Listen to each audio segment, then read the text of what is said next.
Nigdy ci tego nie wybaczę.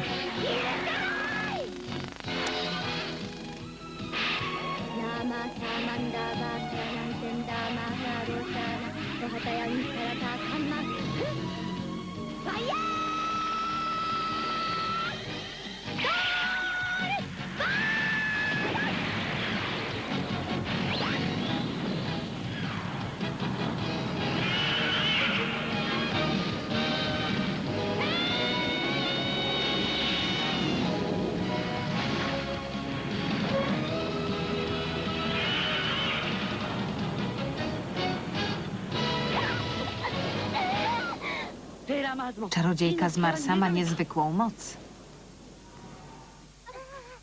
Odzyskały energię.